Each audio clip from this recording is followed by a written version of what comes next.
चलो आज हम लोग डिटर्मिनेंट्स का सबसे लास्ट चैप्टर देखेंगे और वो स्टूडेंट बहुत अच्छा से बना लेगा जिसको पीछे से उसके पीछे का माइनस निकालना, कोफैक्टर निकालना सीखे थे, उसके बाद इनवर्स निकालना सीखे थे, वो सब यदि आता होगा तो यानी कि ऐसे समझो ना कि माइनस, कोफैक्टर, इनवर्स ये तीनों चैप्टर, ये चैप्टर उसके पीछे और उसके पीछे 4.6, 4.5, 4.4 ये तीनों एक ही है। अब जैसे तुम नहीं सीखे हो तो आज हम तुमको बहुत शॉर्ट विधि बताएंगे। ये लोग भी सोचेगा कि सर हमको यही विधि बता देते, इतना लंबा नहीं, तुम्हारे कारण आज हम जो शॉर्ट विधि बताएंगे। ये सबको बहुत नमरा करके बताए थे, बहुत नमरा दिए थे, लेकिन तुमको हम बहुत शॉर्ट में सिखा देंगे, इसलिए ध्यान से सीखो, समझे? चलो यहाँ पढ़ा करके बैठो और ध्यान से देखो। इसके लिए हम लोग थोड़ा सा अपने आप को थोड़ा सा 10th में समझ ले, ठीक है? 10th में समझ ले। 10th में तुम लोग को याद होगा, 10th में तुम लोग याद होगा इस तरह का सवाल बनाते थे, 2x + 3y = 8। याद करो। 3x + 5y = 10। इस तरह का कोई दो समीकरण रहता था, याद करो, ठीक है? याद रहता था। उसमें याद करो x का कोफिशिएंट को, कोफिशिएंट माने गुणांक, x के गुणांक को a बोलते थे, याद करो। y के गुणांक को b बोलते थे, और जिसमें x y नहीं है c बोलते, ठीक है? तो इसका सिंपल स्ट्रक्चर क्या होगा? सिंपल स्ट्रक्चर क्या होगा? इसका सिंपल स्ट्रक्चर ऐसे इसी को हम ax + by = c ऐसे लिखेंगे ना। उसी तरह इसका सिंपल स्ट्रक्चर क्या हो जाएगा? ax + by = c। ये हो गया। क्योंकि ये हमारा पहला समीकरण है और ये हमारा दूसरा समीकरण है, इसीलिए हम लोग इसके ए बी सी में 1 लगा देते हैं। 1 का मतलब ये पहला समीकरण था और ये दूसरा समीकरण का था, इसीलिए हम लोग इसमें क्या करते हैं? 2 लगा देते हैं। याद करो, कुछ इस तरह लगा देते हैं। और उसके बाद हम लोग को x और y का मान कहता था निकालने के लिए, लेकिन उससे पहले ये बोला जाता था कि समीकरण का मान निकाले बिना, समीकरण का मान नहीं निकालना है, अभी x y का मान नहीं निकालना है, लेकिन x y का मान निकाले बिना ये बताना है कि कौन समीकरण का हल होगा, कौन समीकरण का हल नहीं होगा। तो इस तरह हम लोग करते थे, a1/a2 ≠ b1/b2। और याद करो ये क्या हो जाता था? यदि इस तरह का कंडीशन आ जाता था, पहला कंडीशन यदि इस तरह का आ जाता था 10th में, तो क्या माना जाता था? अद्वितीय। अद्वितीय किसको कहें? बराबर नहीं, अद्वितीय, ठीक। अच्छा, उसके बाद a1/a2 = b1/b2 = c1/c2 यदि आ जाता था तो अनेक हल। इसका मतलब है अनेक हल। इसका मतलब ये है कि x और y का बहुत सारा आंसर हो सकता है, ठीक। उसके बाद यदि इस तरह आ जाता था a1/a2 = b1/b2 ≠ c1/c2, तो क्या कहते थे? कोई हल नहीं। तो याद है किसी को? कोई हल नहीं है। याद है तुम लोग को कि ये जो हम लोग इस विधि से जो ऐसे निकालते थे, इस विधि से अद्वितीय, इस विधि से अनेक, तो ये कौन सा विधि है? नहीं यार, ये याद करो, याद आ जाएगा। ये जो विधि है इसको हम लोग ब्रश गुणन विधि, क्रॉस मल्टीप्लिकेशन मेथड, ब्रश गुणन। याद है? इससे पहले वाला चैप्टर में पढ़े थे। इस तरह का x/b1 c2 - b2 c1 इस तरह का कुछ बराबर। ये हम लोग कहाँ पढ़े हैं? और अभी फिर पढ़े, ठीक है? लेकिन अब इतना पढ़े हैं, अब थोड़ा सा और नया चीज देखो। क्लास 10th में हम लोग 2 वेरिएबल पढ़े हैं। 2 वेरिएबल्स पढ़े।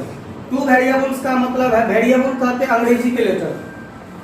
यहाँ 2 वेरिएबल है, एक x, और तुम कहोगे सर a b c ये वेरिएबल नहीं है, ये कांस्टेंट है।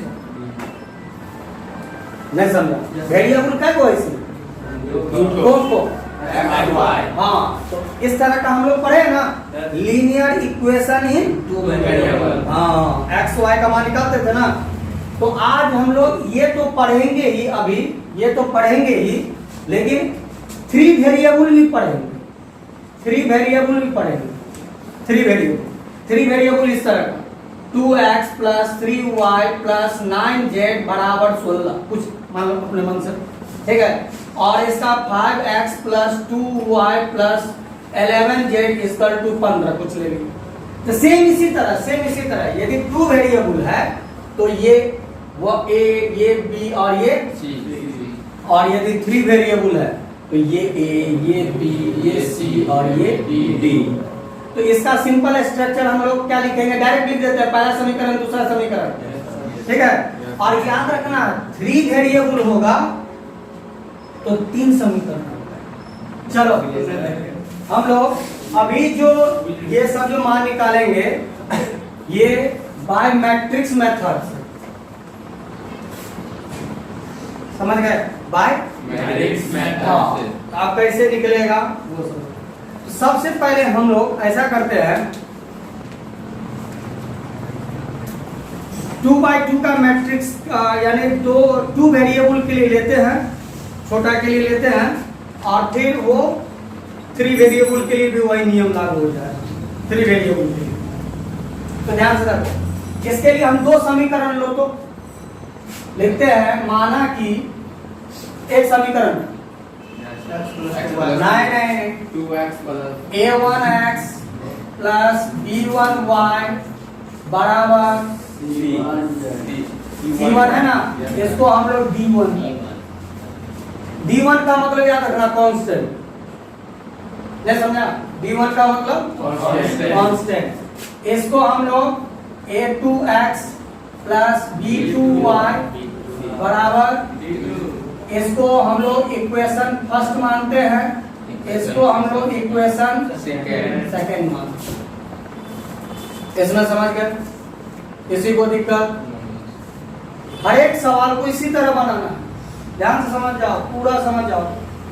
इसको सबसे पहले क्या लिखा हुआ है, तो इसका मैट्रिक्स बनाओ। मैट्रिक्स कैसे बनाएंगे सुनो, वेरिएबल को छोड़कर जो बचेगा उसको ऑर्डर के रूप में, मतलब एलिमेंट के रूप में लिखते हैं।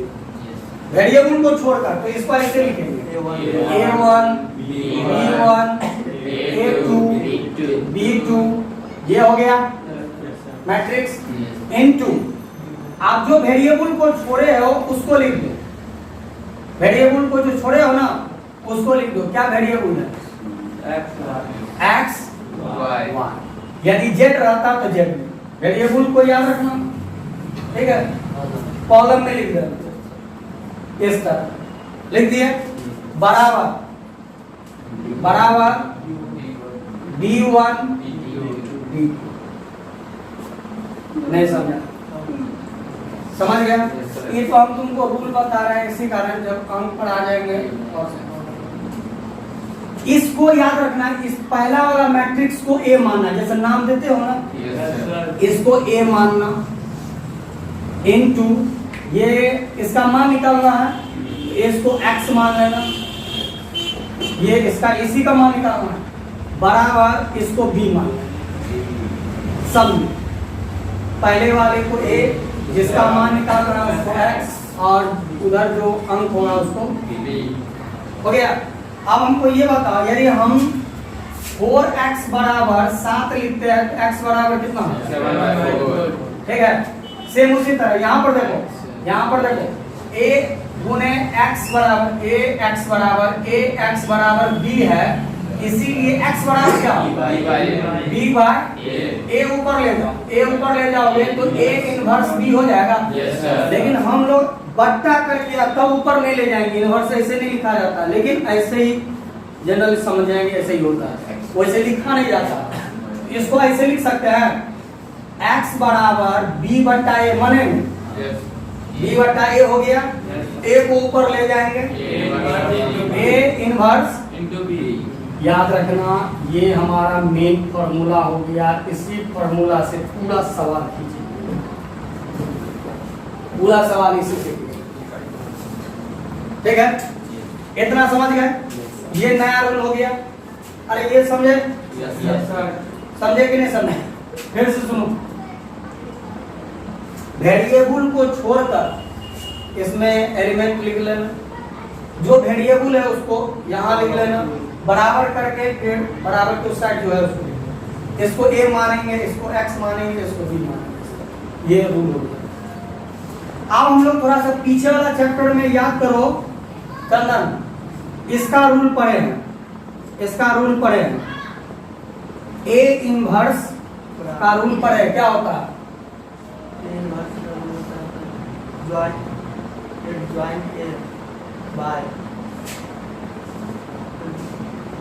by 1 by determinant a into 1 by determinant of a into adjoint of, एकदम सही। इसको हम लोग ऐसे लिख सकते हैं, इसको हम लोग ऐसे लिख सकते हैं adjoint of a by determinant of a। लिख सकते हैं। ये हम लोग कहाँ का रूल है? पीछे वाला चैप्टर का। ऐसा करते हैं, ये जो रूल है, इस ये रूल के बदले इसका मान हम यहाँ डाल देते हैं, ठीक है? इसका मान यहाँ डालते हैं, तो हमारा नया रूल कुछ इस तरह बन जाएगा। इसका मान हम यहाँ डालते हैं, तो x बराबर a इनवर्स के बदले में लिख लेते हैं adjoint of a by determinant of a into b। अरे ये दोनों सेम है। Yes sir. तो अच्छा कौन है सर?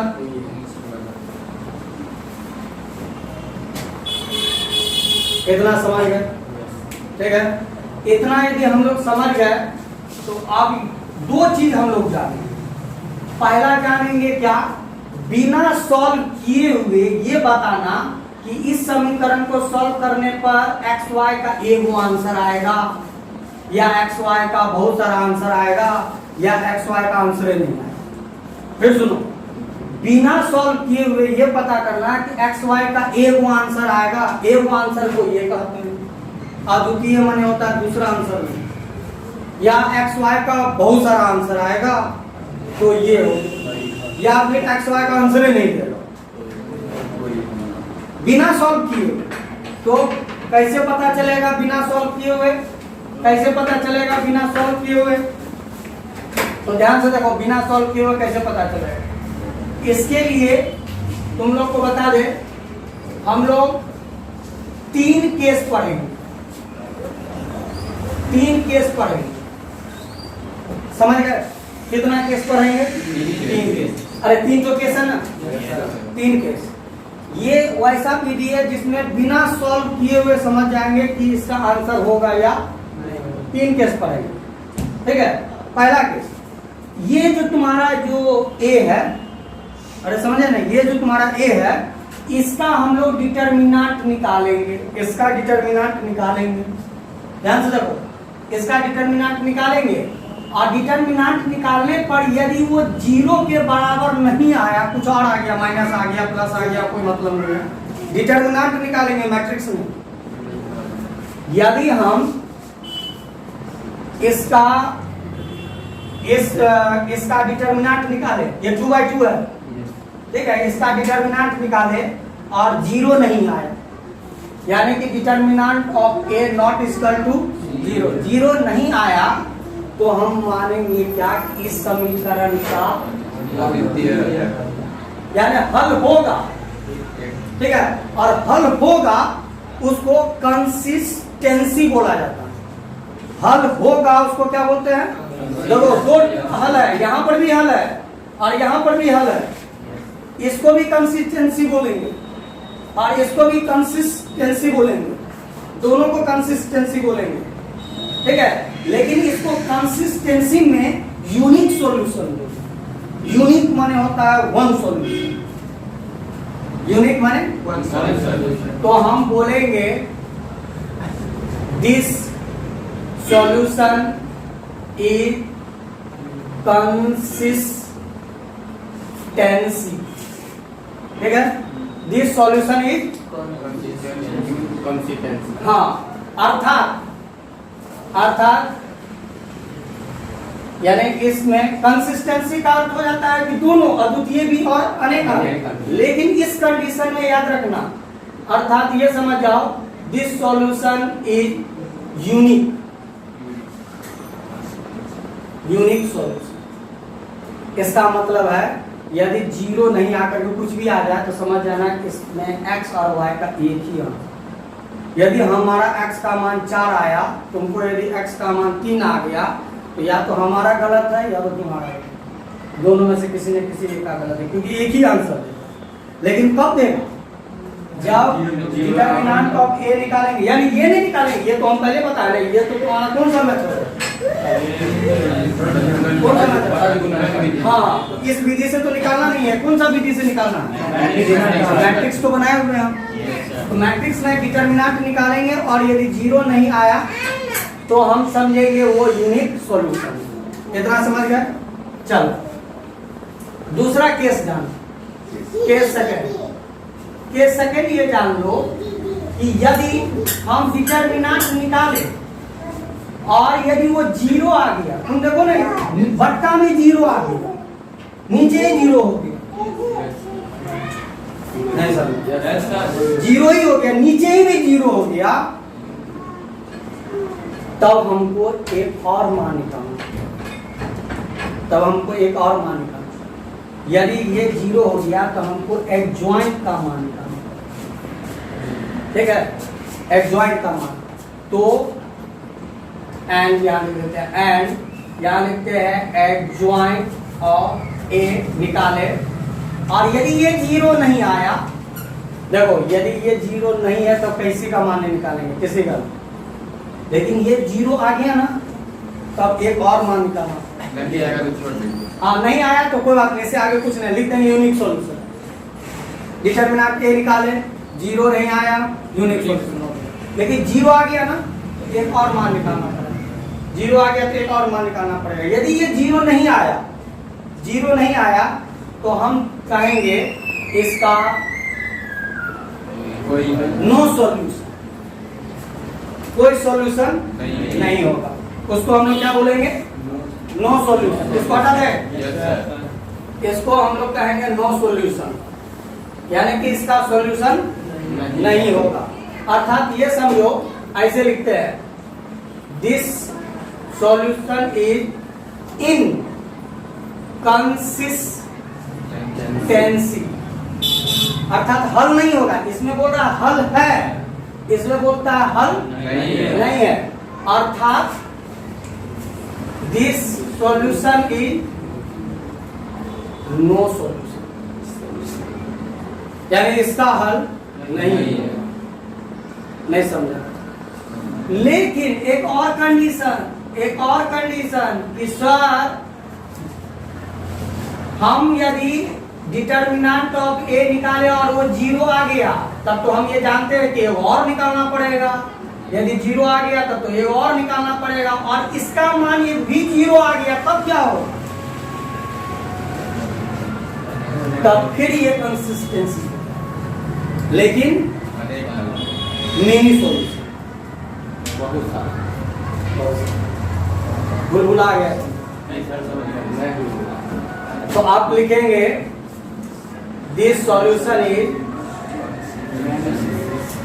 कंसिस्टेंसी, अर्थात दिस सॉल्यूशन इज मेनी।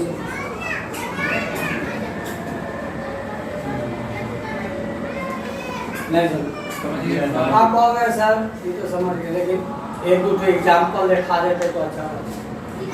ठीक है, तो ऐसा करो, पहले तुम लोग 2 मिनट इसको उतार लो, ठीक है, और उसके बाद हम लोग इसका एग्जाम्पल देख लेते हैं, ठीक है।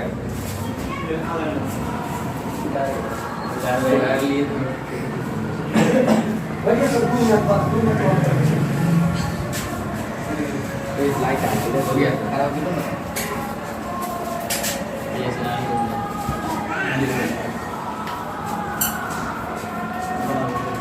उधर ले तुम लोग। यस सर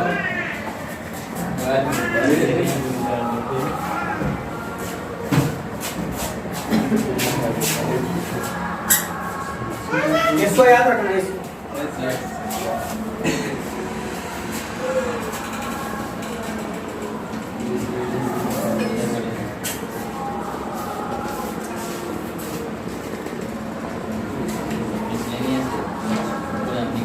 बना के दे तुमको इसका क्वेश्चन पढ़ो, इसमें कहता है examining the consistency of the system of equation. तुमको ये बताना है इसमें कि क्या होगा, बिना हल किए हुए इसको हल नहीं करना अभी। और अभी हम तुमको हल करने का बताए भी नहीं तरीका, अभी हम तुमको सिर्फ इतना ही बताएं कि बिना हल करके ये पता करो यदि हम हल करें इसका, मेरा बात हमको लगता है तुम लोग समझ रहे होगे 10 में पढ़े उसी। यदि इसको हल करे तो या तो इसका ए वो आंसर देगा एक्स वाई का, या तो ये को नहीं देगा, या नहीं तो बहुत सारा। हाँ। तो कैसे बनाएंगे तो ध्यान से, सबसे पहले हम क्या करेंगे, सेम उसी तरह जैसे बनाया उसी तरह। कैसे कैसे 1 2 3 x y 2 3 लेकिन याद रखना हमको सिर्फ यही कंसिस्टेंसी बताना ना। Yes. तो हम इन दोनों का तो जरूरत ही नहीं, इसी को ए मानेंगे, ठीक है। तो यहाँ पर हम लोग क्या करते हैं, डिटर्मिनेंट ऑफ ए निकालते हैं, नहीं समझा? Yes, डिटर्मिनेंट ऑफ ए निकालते। सुनो, यदि ये 0 नहीं आया तो यही खेला खत्म। 0 आ गया तब तुमको एडजॉइंट ऑफ ए भी निकालना पड़ेगा। चलो देख लो, अरे यहीं पर निकाल लो। 3 माइनस बराबर कितना, -1 क्या 0 आया? नहीं आया। तो हम क्या लिखेंगे, नॉट इक्वल टू 0। इसका कंडीशन क्या हो जाएगा, यूनिक सॉल्यूशन। तो लिख देंगे दिस सॉल्यूशन इज यूनिक। कोई कहेगा सर हम यूनिक नहीं लिख करके कंसिस्टेंसी भी लिख देंगे तो क्या होगा, कपल भी होगा। तुम्हारा हो सकता है आंसर में यूनिक सॉल्यूशन नहीं लिख करके कंसिस्टेंसी लिखा, बात बनाते यूनिक लिखो कंसिस्टेंसी लिखो, नीचे वाला लाइन देखो। कंसिस्टेंसी का मतलब ये दोनों हो जाता है, दोनों तो क्लियर नहीं करता है। ये कंसिस्टेंसी का मतलब क्या है, हल है, लेकिन हल तो 2 तरह का भी है। एक वो है जो एक हल है, और एक वो कैसा हल है, अनेक हल। दोनों में तो हल है। अरे ये समझ गए? Yes sir. ठीक। आप एक तो और क्वेश्चन हम लोग देख लेते हैं, एक और क्वेश्चन देख लेते हैं।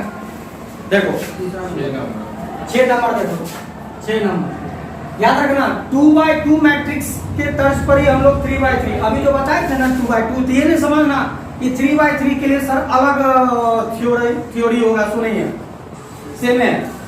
तो कैसे होगा, सो देखो तो 5x minus y plus 4z 5, उसके बाद 2x plus 3y plus 5z equal to 2, 5x minus 2y plus 6z equal to -1।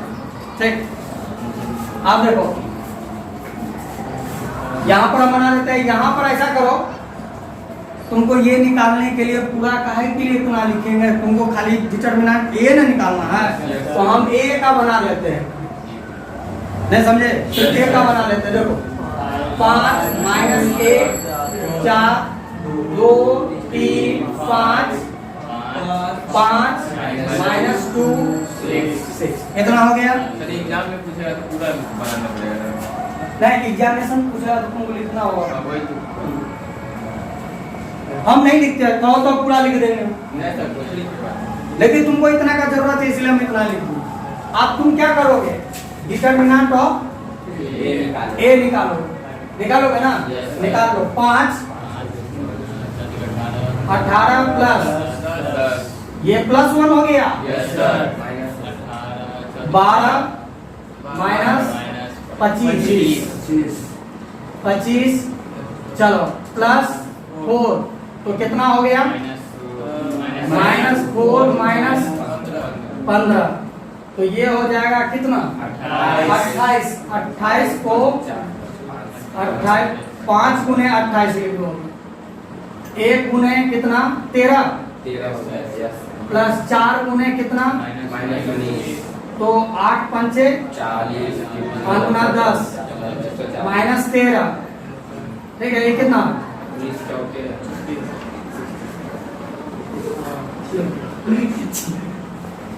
76 से ना होगा रे?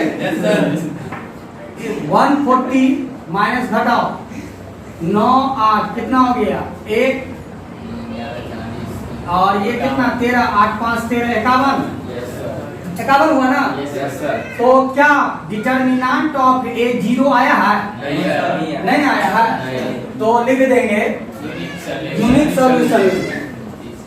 आप कहोगे सर किताब में लिखता है कंसिस्टेंसी, तो तुम कंसिस्टेंसी लिख सकते, लेकिन वो पूरा क्लियर नहीं करता। हो जाएगा या नहीं होगा? फिर से सुनो, यदि ये 0 आ जाता तब क्या करते? निकालते। तो आज हम लोग हल करना नहीं सीखे, आज हम लोग बिना हल किए ये पता कर लेते हैं कि ये यदि इसको हल किया जाए तो x और y और z का कितना कितना आंसर देगा? या बहुत सारा देगा या कुछ नहीं। अरे तुम पता किया ना, इससे क्या पता चला? बताओ, इससे क्या पता चला? x y z को मान निकालते तो क्या को आंसर आता? एगो आता है या एको नहीं आता या बहुत सारा आता? इसका सिर्फ हुआ मतलब 0 मतलब नहीं आया, कुछ और आया तो इसका एक के को हल होगा। तो यूनिक सॉल्यूशन वही हम पूछ रहे हैं। तो तुम लोग 1 से 6 तक समझा कि नहीं समझा? इतना समझ गया? ठीक है। तो तुम लोग पहले ऐसा करो, यहाँ तक पहले दो। तो आज हम चैप्टर को भोग कर तुम लोग की किताब में, लेकिन ये वो चीज है आर.डी. शर्मा का जो बुक है ना, उसका पढ़कर कोई नहीं कर सकता। भयंकर लिखता है वो। पढ़ाइए तो हम बीच में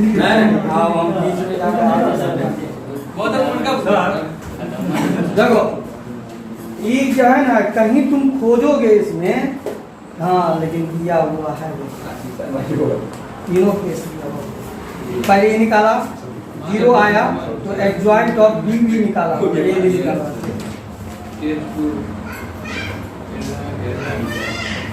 अरे 1 से 6 तक बनेगा।